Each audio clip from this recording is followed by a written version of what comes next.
said when I finished Mario and Luigi Brothership that it was by far the best Mario RPG ever made. I had recently played through Super Mario RPG and Paper Mario: The Thousand Year Door, which are generally considered to be up there. And yeah, especially in the case of The Thousand Year Door, which was complete trash. Yeah, Brothership cleared them all. It's better than the original Paper Mario. It's better than a Superstar Saga, Bowser's Inside Story. Like, again, it was pretty clear to me immediately that Brothership was something special. And of course we had to deal with like that initial wave of naysayers, people like Demish and the BitBlock who made like angry posts about how the game was a disappointment, and then they went on to not finish it, and they don't know anything about the game. Like, well, if it kept me entertained, I would have kept playing it. It's just a giant cope. These people don't know anything about RPGs. They don't know anything about Mario. They don't respect the developers at all. They can't be taken seriously. And I've been saying this for a long time, but like it really does need to be said that like Mario RPG fans are not real RPG fans, because they disrespect other RPG franchises. They shit on them all the time. They try to call them worthless, and they don't really understand that a lot of them are better than something like the Thousand Year Door. These people will sit there and try to tell you that like the Thousand Year Door is so dark, bro, but like, refuse to play anything like Xenoblade or Tales of Vesperia or, Fire Emblem. Like, oh no, that just isn't appealing to me, right? These people have no perspective. I love Mario RPGs, but there was no denying for a long time that they trailed well behind other RPGs for a lot of reasons, right? They were kind of short. They were kind of easy. They were kind of simplistic. They were targeted towards a younger audience, right? Which is fine if you're a kid. But as an adult, you do have to start realizing that like these games are nothing special when it comes to the genre, right? If you were really enthusiastic about the style of play that Mario RPG offers, you would have eventually found your way to other RPGs like I did. Right. And the simple fact of the matter is that none of them did that. None of them have any perspective at all. None of them like or respect RPGs. And as a result of that, you can't take them seriously. These people know nothing about the wider world of RPGs and can't tell you how something like Brothership stacks up to something like Fire Emblem Engage or Xenoblade Chronicles 3, right? They don't have the perspective. They don't want to have the perspective. They're happy just streaming Mario Kart and talking about the Nintendo Direct while Brothership just sits entirely unfinished, right? They don't know what they're talking about. So with that being said, after I finished Brothership, I took the time to look through my entire collection and pop in a lot of RPGs I had played but never finished. So I'm talking games like Xenoblade Chronicles 3, like Persona 5, like Tales of Vesperia, and I found myself like really, really enjoying a lot of them. Xenoblade Chronicles 3 is now like my favorite Xenoblade game. Tales of Vesperia has made me a Tales fan, and I'm very anxious to play some more games in the series. And playing Persona 5 has made me realize just how the people who hype that game up are casuals and don't know anything about RPGs or video games as a whole. Like, seriously, Persona 5 is trash, okay? Complete fucking garbage. Down the toilet bowl it goes, never to be seen again. Like, absolute garbage RPG.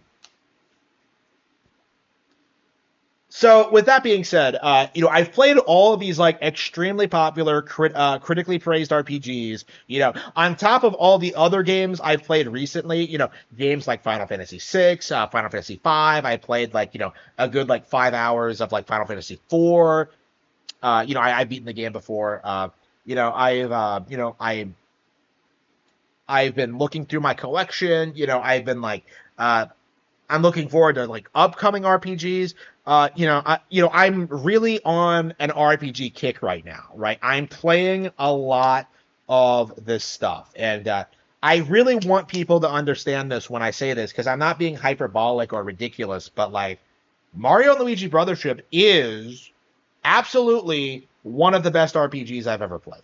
It absolutely has amazing pacing and amazing combat system, a wide range of like characters and locations to explore, fun, engaging mechanics, and it remains entertaining throughout its entire 40-hour playtime. You know, compared to something like Tales of Vesperia, which is about the same length. That game has a lot of padding. It has a lot of missable content. There's, the world isn't as interesting. The combat isn't as fun. Like, and I love Tales of Vesperia. I loved it. I really regret that the fact that I didn't haven't made a review of it yet. But like, I really, really enjoyed Tales of Vesperia. Xenoblade Chronicles 3 was another game that I became obsessed with, right? Great world, great characters, great story, right? I put 100 hours into that game. I believe it's like my most played Switch game now, actually, because it's so long and there's so much to do. Love that game.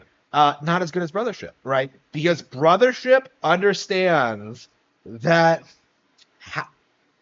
pace it. It understands like how to keep you invested. It understands how to like introduce like new characters, implement them into the story, and above all, give them satisfying conclusions. Right? When I finished Brothership, I found myself like shocked at just how emotional I was. Seeing all the characters at the end, and like just seeing that ending, and realizing that like I had just finished one of the best games I had played in a long time, right?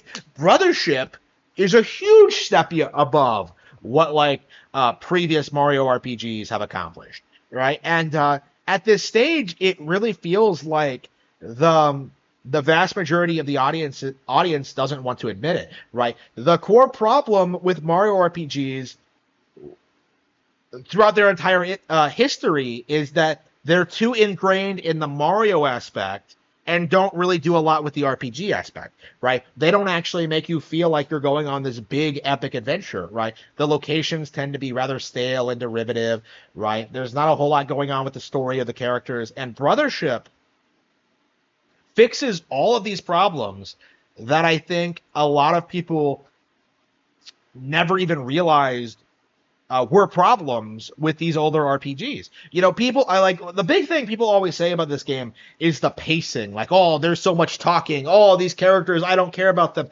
Well, like, if you actually took the time to interact with them and, like, understand what the game is trying to do, like, you begin to understand just how well thought out and how well put together the world actually is. And just how all of the characters fit inside of it. And what you end up getting is something that like just delivers on this amazing build-up these games have had for the past several decades. Because yes, I love Mario RPGs. I love Super Mario RPG, I love Paper Mario, I love Mario and Luigi, right? I like them all, right?